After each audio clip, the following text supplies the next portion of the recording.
Assalamualaikum warahmatullahi wabarakatuh. Ia esoe eloka palutu koki pak barita masalahna pengajangnya ku SMP 2. Ia pengajangnya ripakangkai ku masuk jina SMP 2 cicing seminggu. Ia naritu eso Juma, purana tawe masung panjang Juma gangkana tetek 2. Ia pengajangnya ripimpingi salah set di guru ke SMP 2. Ia naritu Ustaz Ahmad.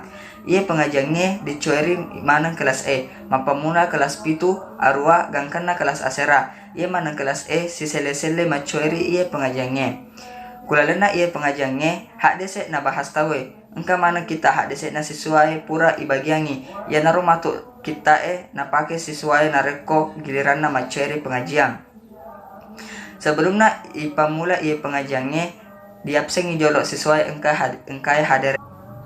Ustaz Ahmad nak betuan nih bahasa Indonesia na ada engkai kulalena ia hak DCE. Napa ia romana siswai naruki nih betuan na kulala kita na manang.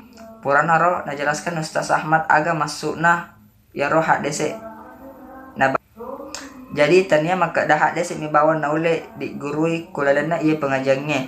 Naule toni siswai ta cek dek mak guru bahasa Arab. Nah sabak ya ro betuan na hak DCE diruki riase na ada. Jadi naule disen betuan na ta set dia ada engkai ya ro kulalena hak DCE.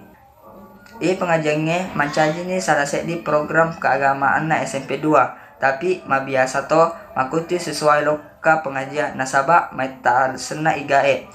Nalak birengi lokai mahape kul kelasna. Sipada ia baru-baru ya naritu tanggalak pitu sejuma. Engka kapan setengahna kelas asera dek na lao pengajian. Nasabak maricak manangi pura manangi mak bosi-bosi purana tawe masuk panjang Juma. Padahal naisengi mak kedai giliranna maceri pengajian. Ia Juma rioloe mancaji ni pengajian pacap purna kelas asera. Nasabak purani macuri ia pengajiannya 2 ulam maturu-turu. Mapamule ia matuk Jumae sibuk ni kelas aserae ngurusui tugas-tugas si bawa ujian-ujian nah. Makuniro kapan naule upaletu keki masalahna pengajiannya ku SMP 2. Wassalamualaikum warahmatullahi wabarakatuh.